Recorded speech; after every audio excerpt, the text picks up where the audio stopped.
Warren Buffett needs little introduction. He's the godfather of modern-day investing. For nearly 50 years, Buffett has run Berkshire Hathaway, which owns over 60 companies like Geico and Dairy Queen, plus minority stakes in Apple, Coca-Cola, and many others. His $82.5 billion fortune makes him the third richest person in the world, and he's vowed to give nearly all of it away. The Oracle of Omaha is here to talk about what shaped his investment strategy and how to master today's market.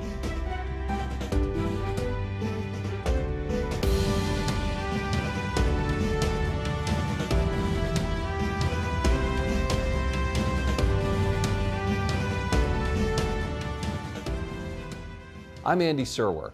Welcome to a special edition of Influencers from Omaha, Nebraska. It's my pleasure to welcome Berkshire Hathaway CEO Warren Buffett. Warren, welcome. Thanks for coming.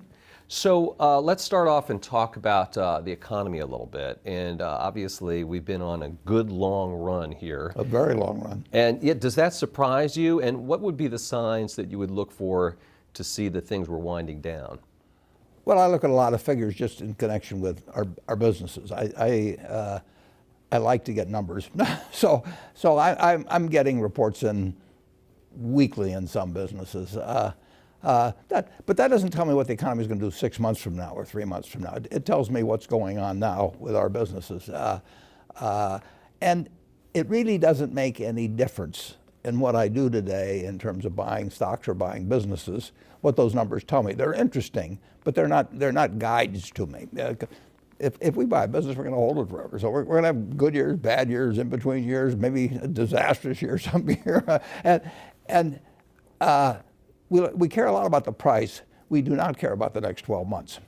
But are you surprised at how long this economy has been expanding? I've been surprised by all kinds of things in the last 10 years about the economy. I mean, I don't think there was any economist I've ever read that talked about negative interest rates for long periods of time. I mean, if you go back and read Keynes or you read Samuelson, you read any of them, they do not get into a negative rate environment. I think now there's still 11 trillion that's of government debt around the world that's at a negative rate. So we've never seen it before, and we've never seen, at least the conventional wisdom on a sustained period of long and growing deficits while the economy is getting better, extremely low interest rates, and really very little inflation. So something different is happening, but something different happens all the time. So, and that's one reason economic predictions just don't enter into our decisions. Charlie Munger, my partner, and I, in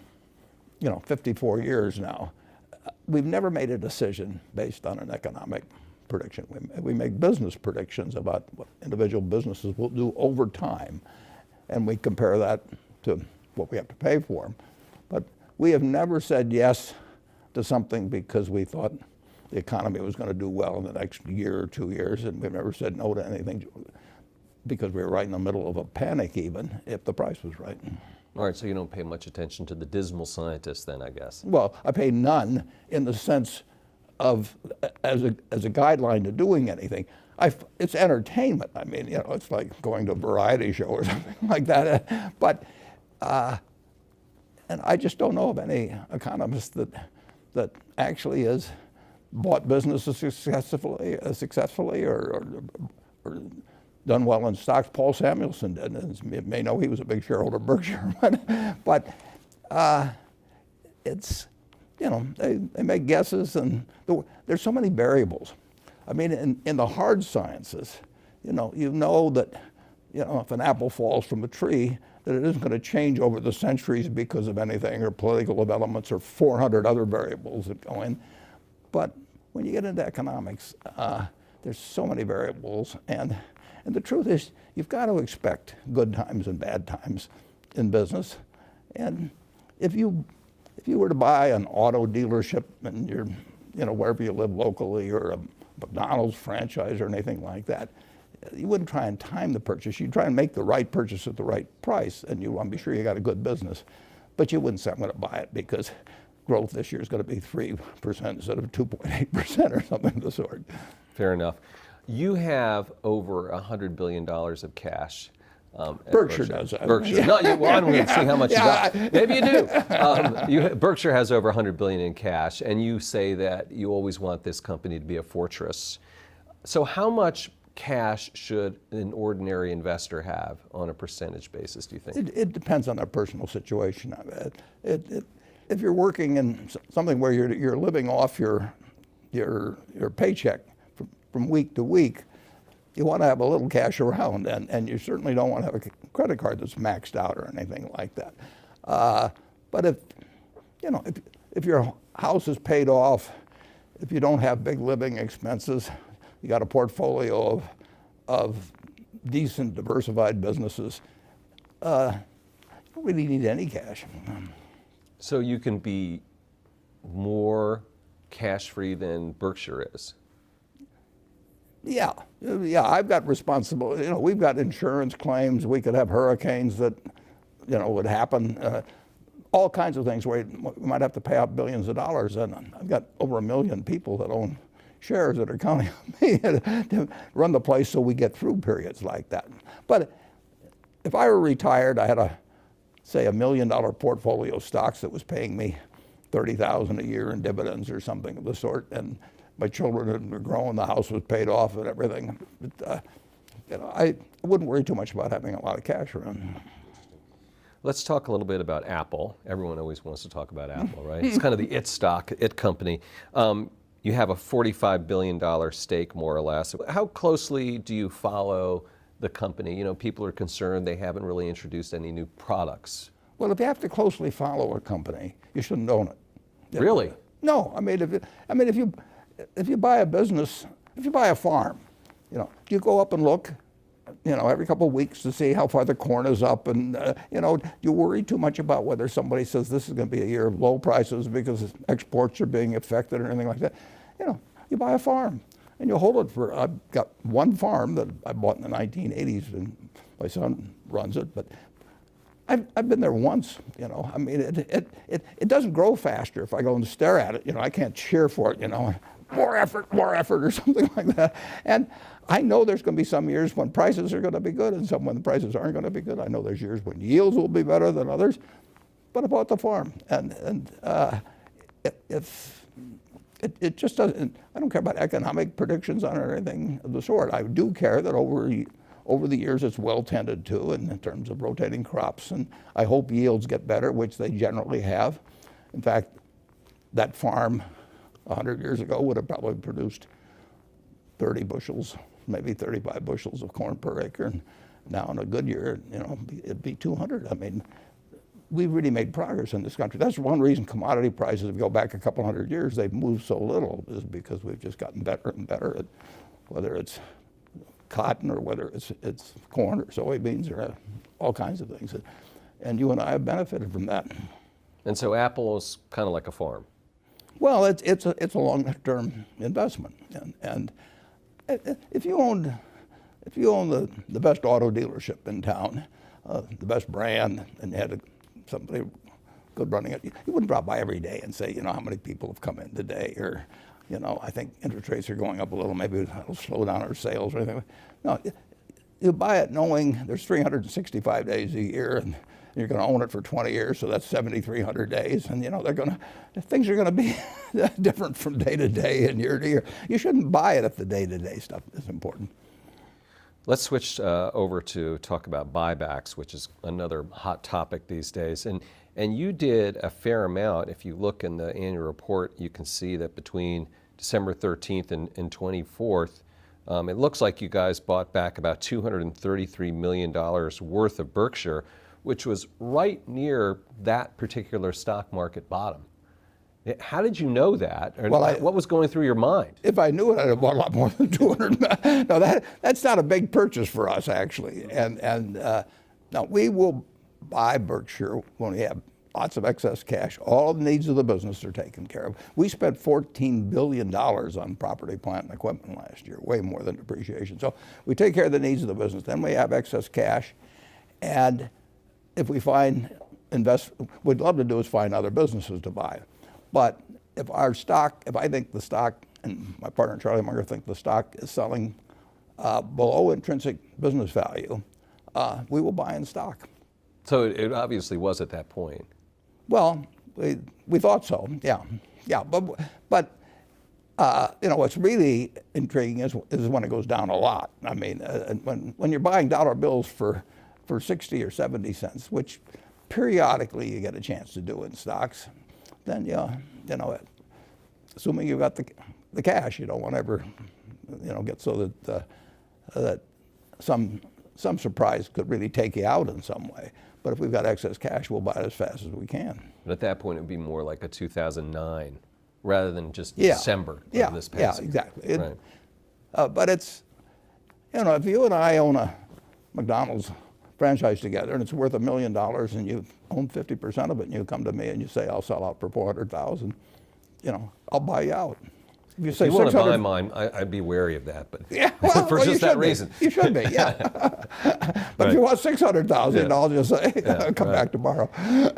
So just continuing about buybacks, Senator Schumer and Sanders want the government to weigh in to sort of legislate when companies can do buybacks. And then also there was a report recently about executives doing insider trading, it appears, around the times of buybacks. So are buybacks a kind of a problem? Well, you'll have some people that misbehave in respect to any activity. I mean, so it really wouldn't have much to do with buybacks. I think buybacks, the degree to which they've been part of nefarious activity, and I've observed them for a lot of years, are very close to zero. But that just may be that there aren't enough opportunities. But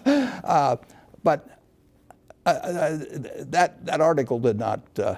I didn't follow the conclusion on it. I mean, you're distributing money to shareholders.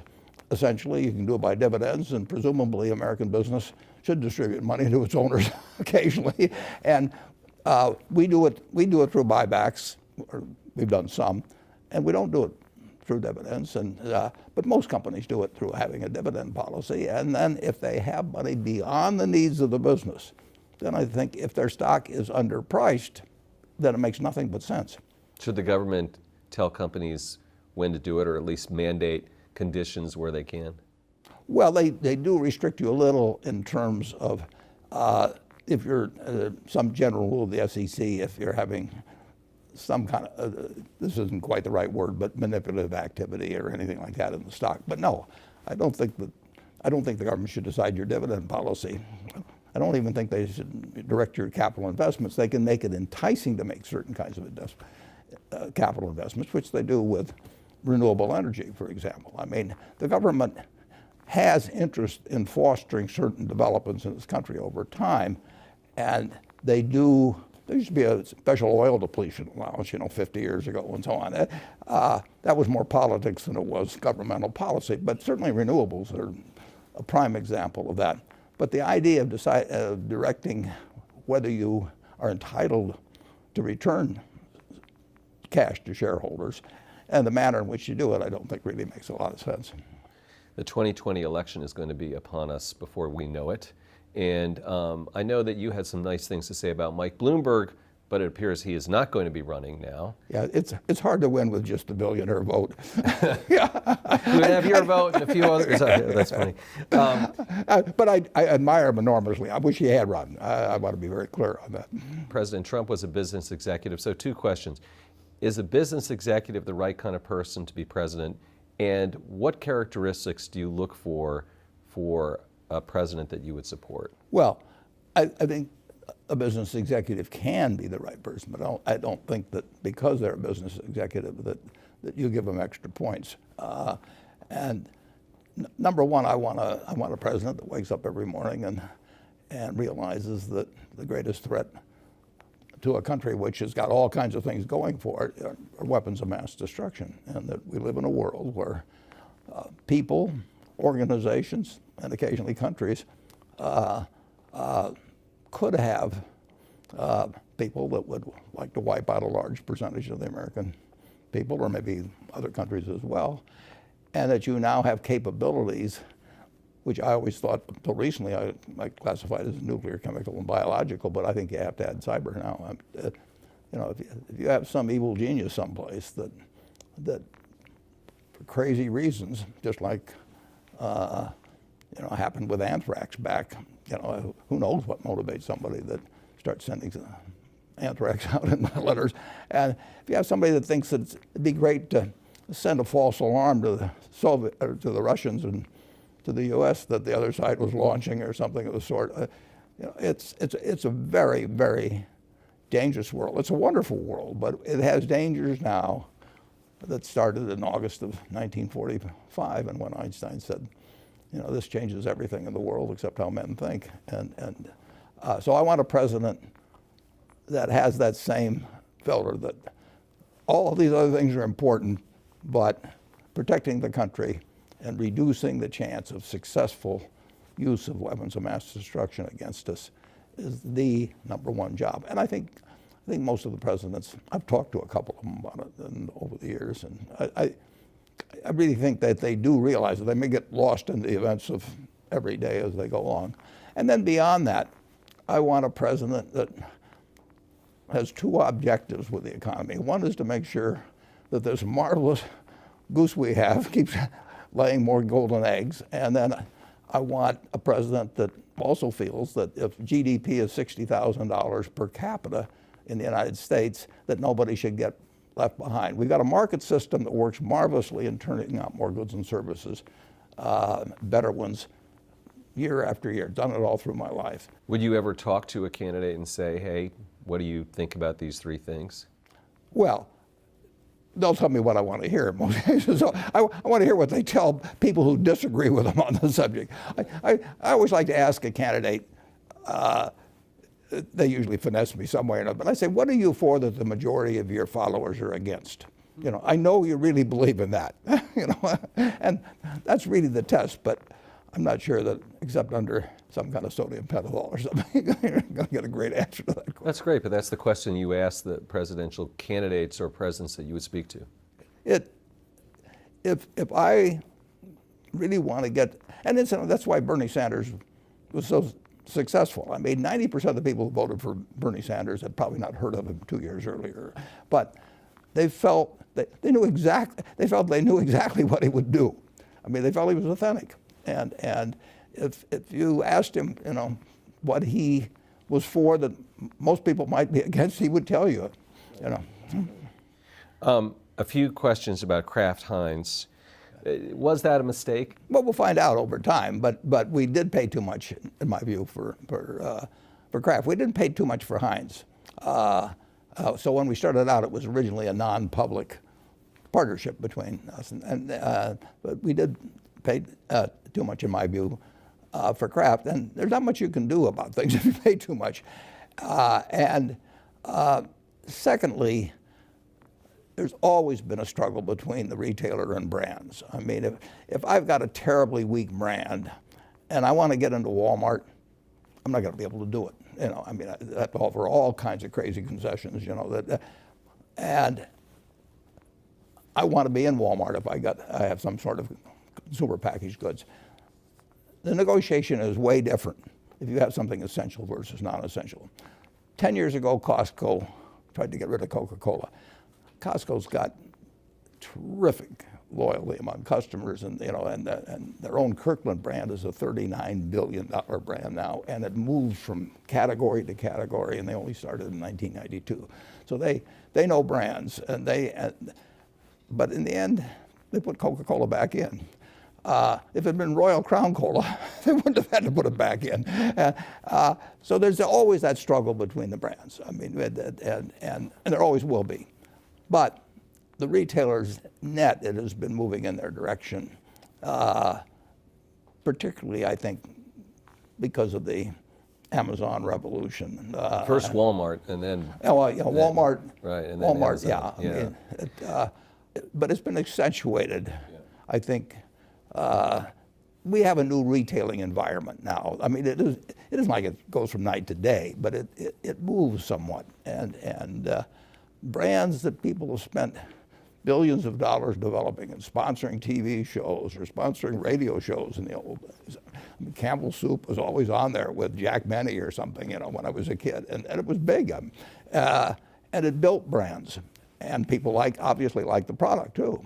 But people are more willing to change, and it's harder It's a somewhat different world than what it is. Night and day. I mean, you are very unlikely to keep changing brands every day. But it really surprised me that Gillette lost position. I mean, men don't like to experiment much. Women are better experimenting. But you know, when you were a kid, the Gillette cavalcade of sports was your pal and brought you the Rose Bowl and the World Series and all that sort of thing. You just shaved with Gillette the rest of your life, and you still do to a great degree. But it's not exactly the same as it was even 5 years ago or so when we bought Kraft. You mentioned Amazon as a game changer, and I have to ask you, you haven't bought the stock. You're an admirer of Jeff Bezos. A listing of the richest people in America came out. He's number one. I think your friend Bill Gates is number two. You're number three. So you can see what he's done in myriad ways. Yeah. And of course, the question is, how come you haven't bought Amazon? Is there still time to buy? Would you still buy it? Oh, I always admired Jeff. I mean, I met him 20 years ago or so, and I thought he was something special, but I didn't realize you could go from books to what's happened there. No, I mean, he had a vision and executed in an incredible way, something that it would not have, but there's a lot of games I miss. I would have missed Microsoft even if I gotten to know Bill earlier or something. Those just aren't my games. I don't worry about the things that I miss that are outside my circle of competence of evaluating. I have missed things that were within my circle, and that's a terrible mistake. Those are my biggest mistakes. You haven't seen them. But I don't, it's not a mistake because I miss Netscape or something like that at all. I would say that maybe 5% of the companies or 10% of the companies at most are within an area of my circle of competence. There's something I should be able to understand. All right, well, let me switch gears then and ask you about leverage a little bit. And corporate debt, people are concerned about. People are concerned about federal debt at $22 trillion. Should we reduce, let's just say, the federal debt, and how would we do that? Well, if you're running a deficit getting close to 5% when things are really good, that's a new world. And neither the Republicans or Democrats are particularly concerned about it.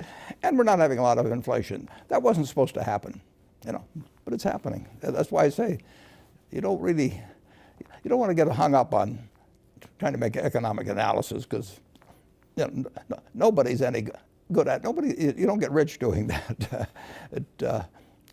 If you look at, you mentioned that Forbes list, if you get on the list, the number of people have done that by economic analysis, I think you're just about zilch on there. Okay, fair enough. Income inequality, wealth inequality, you've talked about the earned income tax credit.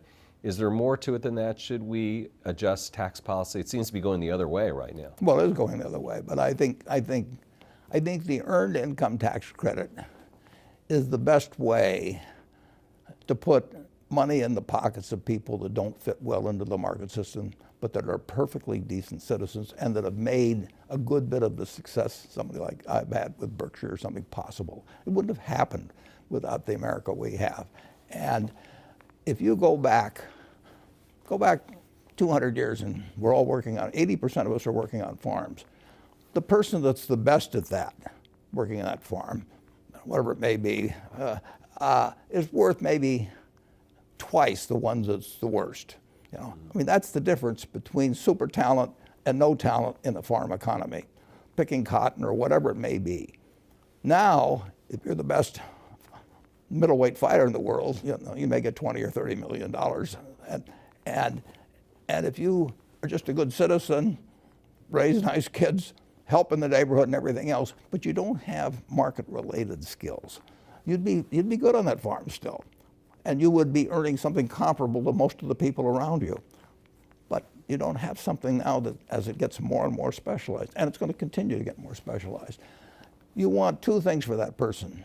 You want them to have a decent life. I mean, they live in a country with 60,000 of GDP per person. You want them to have a decent life, and they can. I also think you want them to have a feeling of accomplishment. So you want them to have a job, assuming that they're not handicapped in some way. You want them to have a job.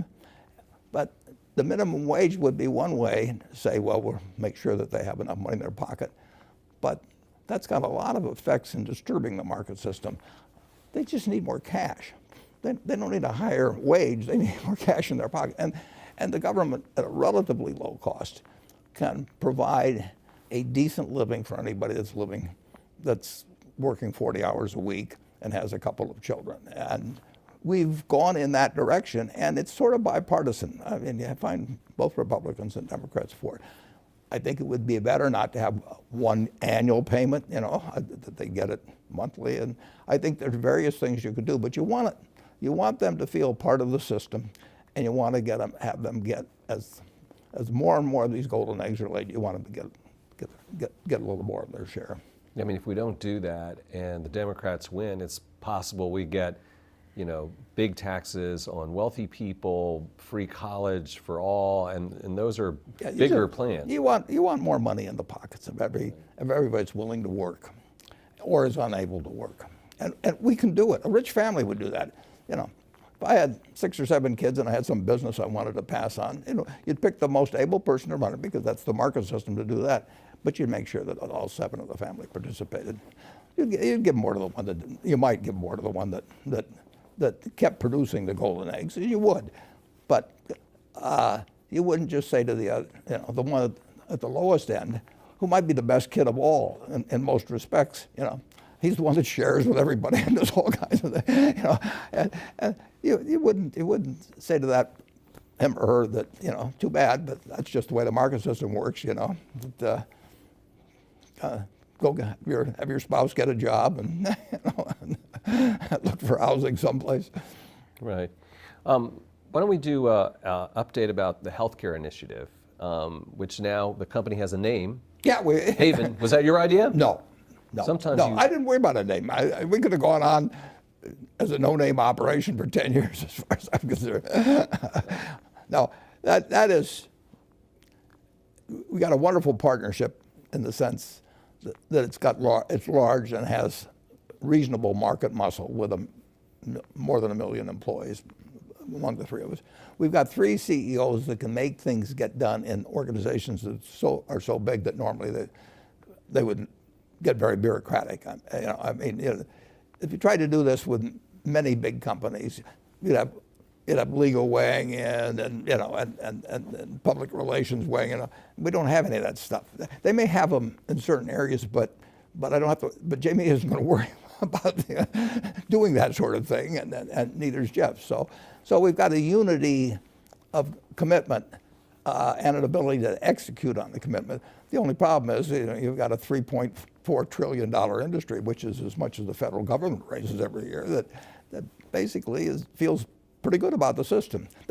As we went around talking to people to find a leader for the group, for example, everybody says, the system, it turns out very good medicine, but you can't go from 5% of GDP to 18, without really making you less competitive, among other things in the world. So everybody thought the system needed some adjustment, just not their part of the system. And that's very human. I'd do the same thing, I'm sure, if I was in the same place. So there's an enormous resistance to change, while a similar acknowledgement that change will be needed. And of course, if the private sector doesn't supply that over a period of time, people will say then, we give up, we got to turn this over to government, which will probably be even worse.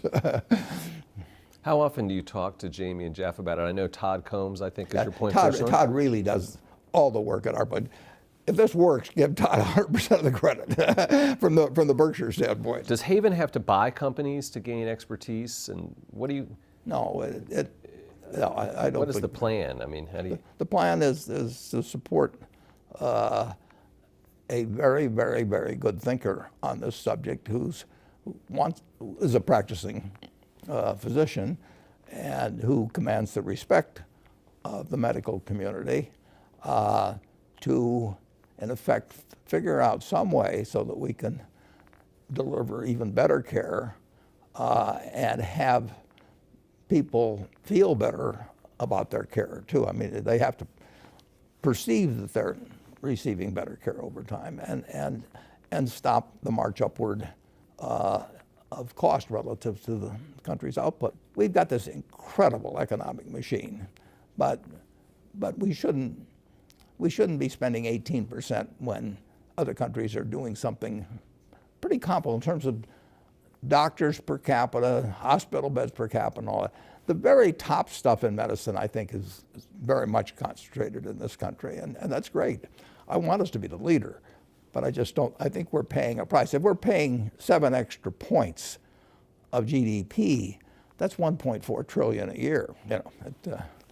Is the administration focusing on drug prices? Is that sort of a rabbit hole? Is that missing the bigger picture? I mean, they're trying, and Congress generally. I mean, if you talk to the average congressman, they regard it as a problem, and they see specific instances, of drug prices or something like that. But it's a big problem to change. I mean, the trouble is it intersects in so many ways, and that's why we've got Gawande heading it, and we've got 3 big-sized organizations backing him. We're not trying to do it to make money. I mean, that is not a goal that we end up with some business that we make money off of. And will he be talking to health insurers, for instance? Well, he'll be talking to everybody, but it is. His game plan is not something we're going to try and lay out because it's in his head to some degree. I mean, obviously, we selected him by hearing and reading and so on what he's done. But he'll learn as we go. We will conduct certain experiments, or he will, and try out a community where one of us has a lot of employees, maybe, and there's various ways to experiment. Shifting gears, where do you find things like that Abe Lincoln tail and leg quotes? I mean, do you read Bartlett's book of quotations? No, I don't read, but probably 50 years ago I looked at a few Bartlett's quotations, but I read a lot. And you just remember these things and apply them? Well, if you're 88 years old, I mean, you ought to remember something. Oh, you don't remember what happened yesterday, but you remember the old stuff.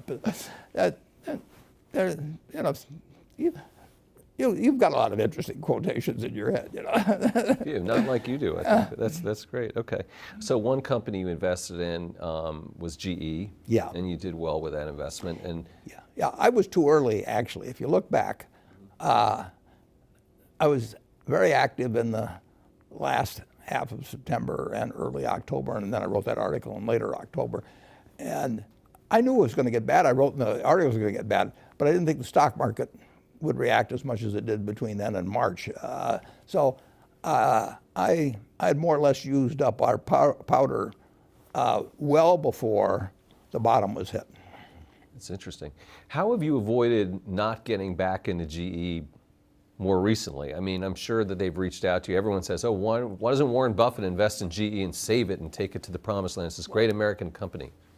Well, actually, I think Larry actually is doing a good job. Larry Culp. Yeah, Larry Culp. But Danaher is a good sale, and I think his priorities are straight, and I think he's a very able guy, and he's on the right track. And I'm a fan of GE's in the sense that we're a big buyer from them, we're a big seller to them. I've known the managers. I mean, Jack Welch is a very good friend of mine, and we don't agree on politics 100%, but we have a lot of fun together, and I love the guy. So I've got a great desire for GE to do well. It just hasn't looked that attractive to me. Right. You talked about the groves of trees in the letters shareholder. One was the third grove, which was sort of the in-between stakes. The equity interests. Yeah. Is it the case that those are sort of not the healthiest grove of trees? And why would that be? No, those Pilot Flying J's they're companies that under GAAP accounting we have to record under an equity method. We own more than 20%, but we don't control them, and so it's treated under GAAP accounting as a special category, and it didn't fit well in the other grove, so I had to make it a separate grove by itself. It's not that significant a grove. You say that the sum of Berkshire has a greater valuation than the parts. That is true. Did you ever try to calculate that? How much is that? Well, it depends on circumstances. I mean, there's sometimes when the float from insurance can be very valuable. There's sometimes when the ability to use production tax credits, we'll say, in the utility business, but have them on our as part of our consolidated return helps, but that varies a lot. But it is a plus. We can move capital. Well, take a business like See's Candy, which we bought 40 odd years ago. It's a wonderful little business. It throws off capital. We've tried 50 different ways to expand geographically, do all kinds of things. It doesn't work. And we'll try it again and it won't work. But we can move that capital to help buy BNSF Railroad or do all kinds of other things. So we've got a seamless and tax efficient way of moving capital where it's needed. And we've got some companies that really chew up capital, and we got others that kick it off, and we can move it from one pot. If you try to do that with your investments, you incur some taxes as you go along doing it, and it's less efficient than what we've got. You talked a lot about the tax cuts and the benefits to Berkshire. You didn't really get into the costs of the tax cut, which surprised me a little bit. What are there costs? I mean, is it just free money? Well, it makes a difference. The tax cut we get, for example, our utilities, as I mentioned in the report, that goes to the customers. That's just the nature of utility regulation. But net, we were a significant beneficiary from the tax cut. I mean, basically, let's just say we had one class of stock. We got two, but stock. You and I own a business together, and we think we own all the stock. But the truth is, before the tax cut, the government had a 35% share of the stock on income. Now, it didn't have a share of the assets, but it had a share of the income. And if it wanted to change it to 40, it could have changed it, but fortunately it changed it to 21. And if we had a private business, if we had a McDonald's franchise together, or an auto dealership together, the third shareholder, that invisible shareholder, the governor, just handed us back a bunch of the shares of stock, and our shareholders benefited, and a lot of other shareholders benefited. Right. You talked about Ajit Jain and Greg Abel saying that Berkshire blood flows through their veins. Have they made a difference since they become vice chairs? And then are they like Warren and Charlie? No, they don't have the interaction. They each run a separate business inside. Ajit does not think about the other businesses. He thinks about the insurance business, and Greg does not think about the insurance business at all.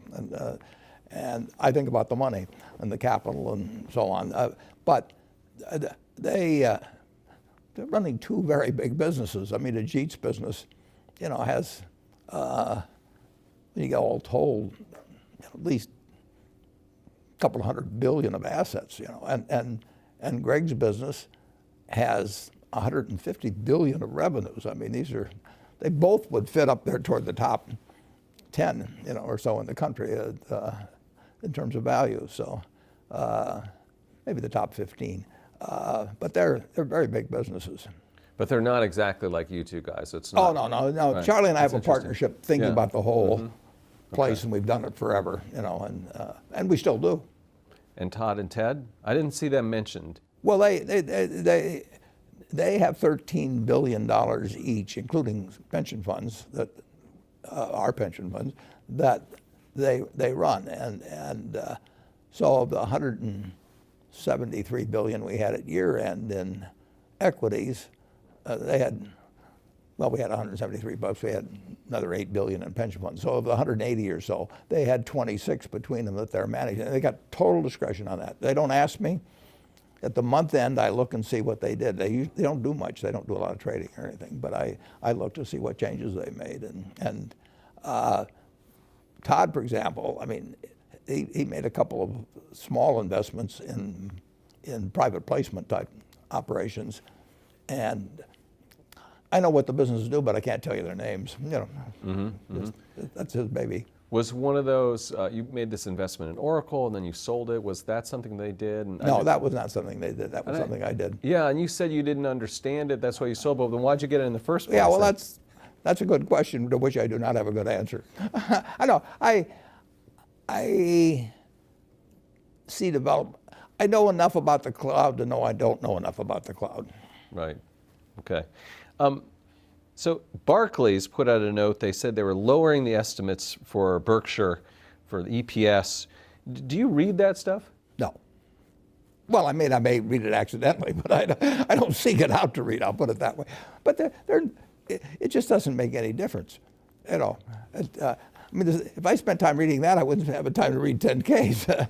And we're not going to do anything different. I don't know what we're going to earn. As I put in the annual report, and I really think this is unique. I mean, we do not prepare financial statements monthly for Berkshire, and there's just no other company would do it. But there's no sense doing it. I know where the money is, and I know how the companies are doing generally. But what difference does it make? Because I'm not going to try and hit any number for the quarter by, you know, having a sale on insurance or doing something even worse. So and Charlie, I mean, he knows where we stand, and we know what businesses are doing well, which aren't, and we certainly know where the money is. Another one, UBS survey of Berkshire investors says the 5 most important things to them are succession, investment performance, M&A opportunities, share repurchase, insurance margins. Do you read that, or does that No, surprise but you? I don't disagree. I mean, I'm glad that somebody understands this. Your own investors. Yeah. Well, that's important. You know, 54, well, if you go back to when I started my partnership in 1956 that Berkshire came out of, there were 7 people sitting there at a table having dinner, relatives primarily, and I said, here's the partnership agreement. It's done under Nebraska law. It's 4 or 5 pages. You don't need to read it.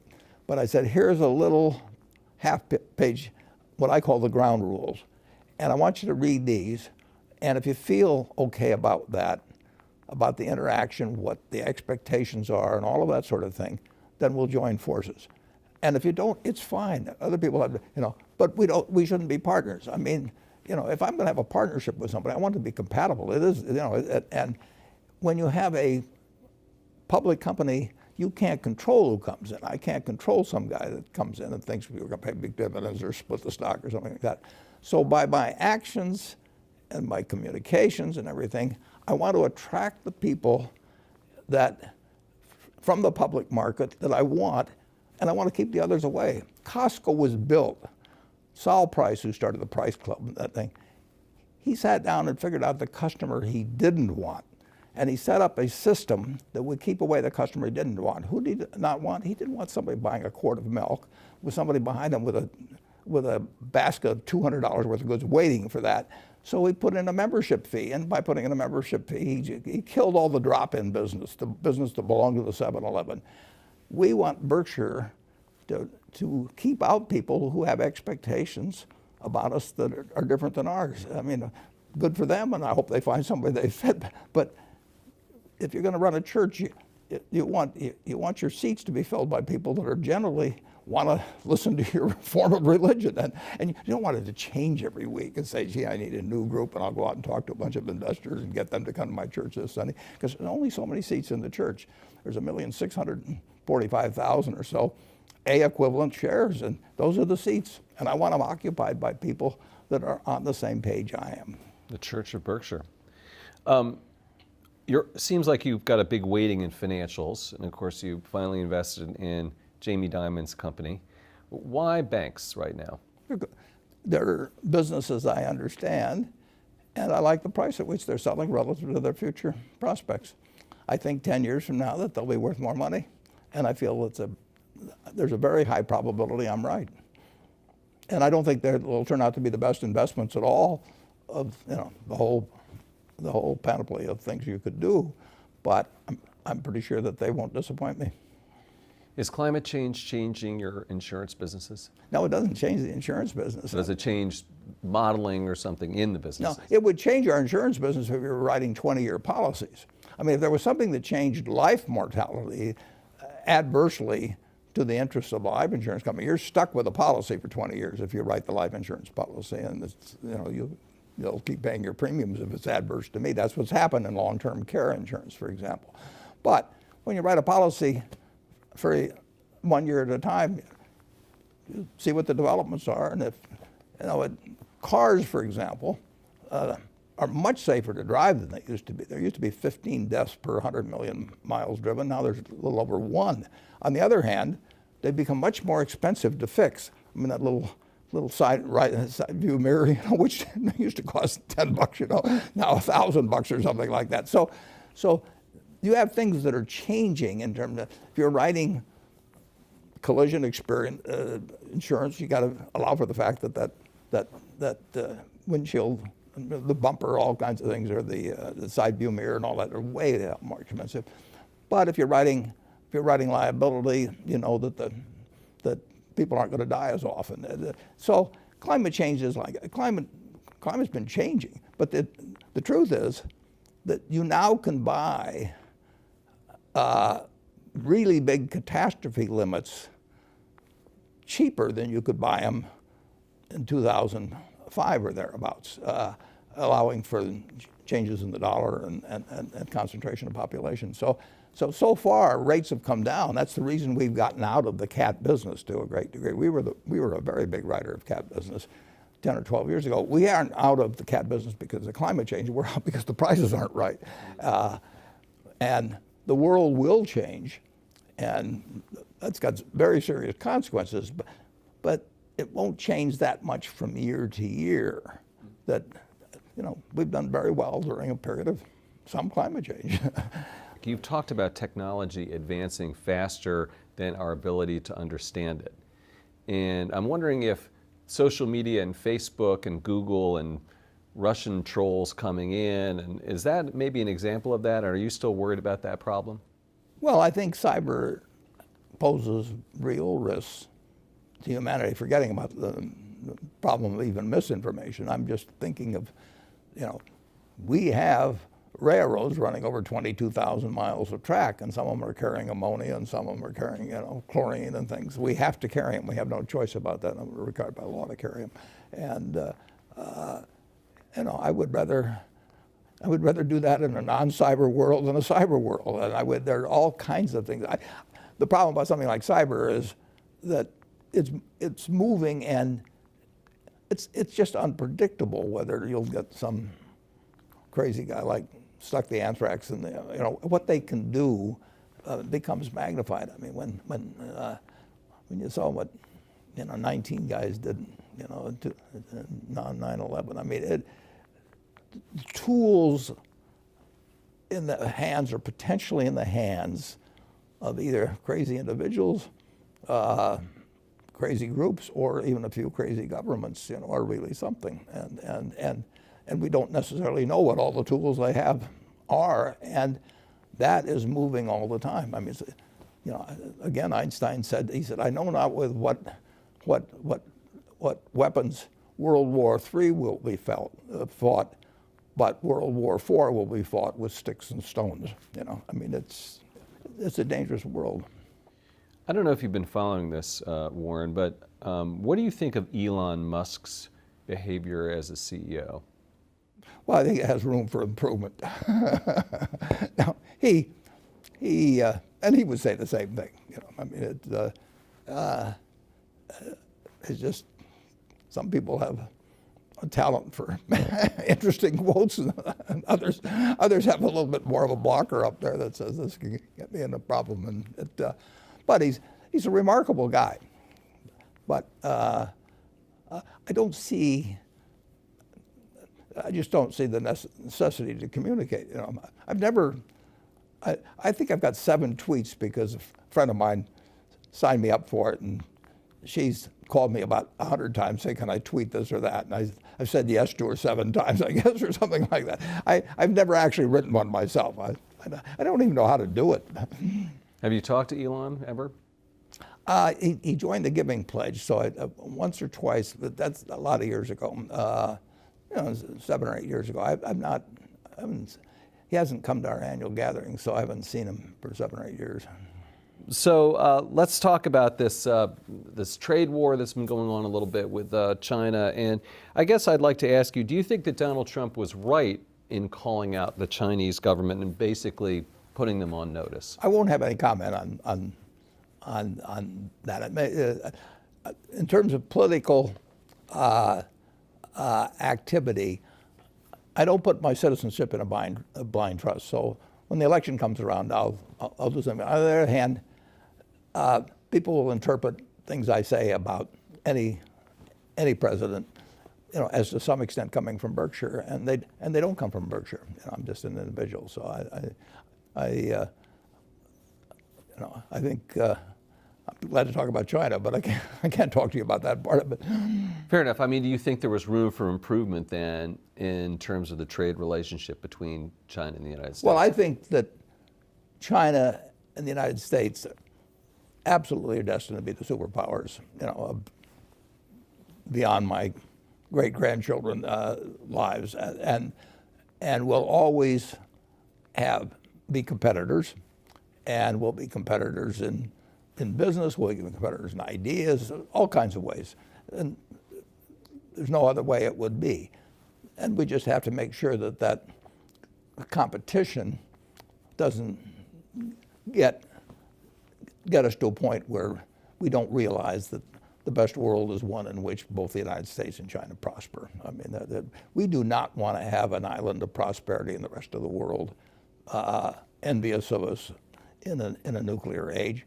And China doesn't, Russia doesn't. I mean, we all recognize the dangers of letting competition get out of control and become, you can be competitors without being enemies. And that's what all powerful nations have to realize over time. I mean, it's different than 200 years ago when you could have some dominant country, and then they may have done some things that you didn't like, but it didn't threaten the existence of the world. You really threaten the existence of the world as we know it if important countries do not constantly recognize that they can compete, they can fight over certain things, but they can't regard it as essentially the equivalent of war. Here's a question from Kevin Chen, who is a Berkshire shareholder and an NYU professor. And he says, and this is sort of along the lines of what you were just saying, Warren, but do you think that U.S. and China will be able to resolve their differences, or are conflicts unavoidable? Well, I don't think conflicts are unavoidable, but I think it has to be active thinking on the part of every hugely powerful country.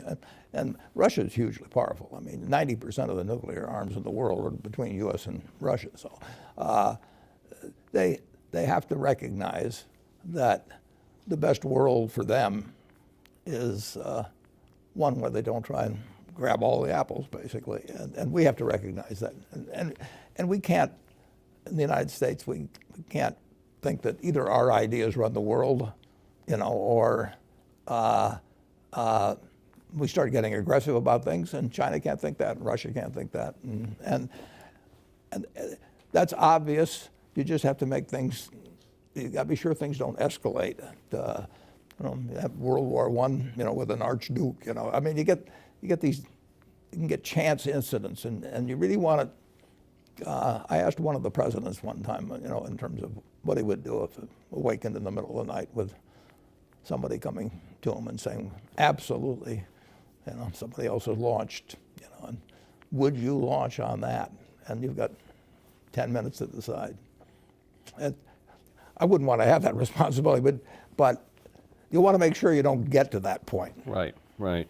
Would you ever make a big acquisition in China? And if not, aren't you missing a huge portion of the world? Yeah, the answer is we would. Yeah, we would. Have you looked?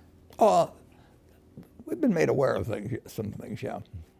Are you concerned, on the flip side of the coin, are you concerned that the rule of law is different, that the accounting might be opaque? Well, I'd want to be sure I understood the accounting, obviously. Some businesses that'd be easier to do than others. But I know the laws, the customs, the accounting, the people better in the United States than any place else. So there's some small hurdle in many countries to get over, which I can get over. I mean, but I just don't. It's just not as easy as looking at something where I already know the answer, from previous transactions or something of the sort. So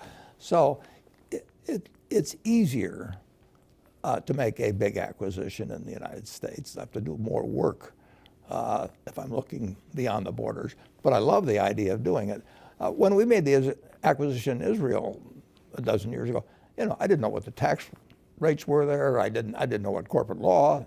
You know, I suspected that it would all be answered satisfactorily, which it was, but I didn't just automatically know it. It seems like you're more open about doing a deal in China than in previous conversations. I don't think so. It's out there. I'm open. Yeah, Right. we made 2 decent-sized stock acquisitions there, and they worked out fine. Those are? Well, PetroChina and BYD. BYD, yes. Yeah, BYD was Charlie's, but Right. Charlie's Yeah. very well versed on China. Right. But, The U.S. trade deficit has been widening, and of course, a lot of that has to do with our trade with China. Is that something that worries you? well, I wrote an article about it for Fortune and the trade situation many years ago, and when our deficit got to be large in relation to GDP. I don't think it's essential to have a trade balance, but I think that if a trade deficit gets large and it looks like you have no way out from it, that can be a real problem over time. I mean, you're shipping little pieces of paper to the rest of the world, and they're shipping you goods. I mean, people are working, making underwear or shoes someplace, and they get little pieces of paper from us. And it gets very tempting if you've done that enough to make sure that those little pieces of paper aren't worth very much over time when they want to cash them for something. So you don't want to have, we don't have any problem running trade deficits, but if we ran really large ones and we sort of worked ourselves into a box where we didn't really have a solution to get the numbers down, it could be a problem. And I wrote about it one time, but it's kind of a nice thing, actually. I mean, wouldn't you like to have something where you just send out little pieces of paper and somebody keep supplying you with your food or your, whatever. I'm living it. You're all right. Yeah, right, exactly. Yeah, Yes. we call them credit cards in the United States. Exactly. Yes. Okay. And last question. China is facing its slowest growth in nearly 3 decades. The leadership there lowered the targets, I think, to around 6.5%, 6%. Are you concerned about this slowing growth and the impact on global markets?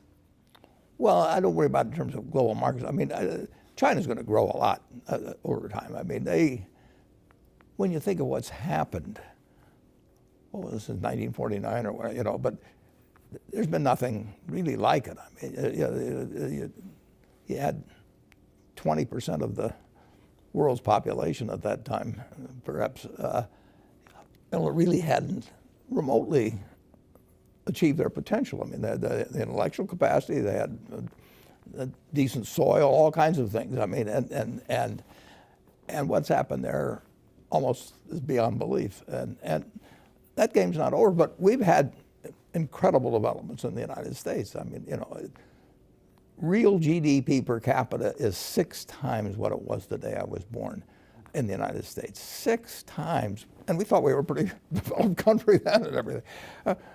No, my parents wouldn't have believed it. I mean, they would have thought, that this kid has really got it made. Make more in the United States, and it was true. I mean, we had this tailwind, and China's had a hurricane behind it, in recent decades. In a good way. Absolutely. Because you were comparing it to the tailwind of the Yeah, hurricane no, at your back. Yeah, at their back, and they have found a way of life that is dramatically different than existed for the billion. There was a billion then, maybe a billion, 2 or 3, whatever it is now, and they have changed a country really of size. I don't think there's ever been anything like it. We've done it too, but it took somewhat longer. I mean, it was more stretched out. It was a remarkable period, but when you go to, I first went there in 1995, and then they regarded it as a miracle, and then I went back 10 years later, and it was a whole different country beyond that. Warren Buffett, thanks so much for joining us. I'm Andy Serwer. You've been watching Influencers. We'll see you next time.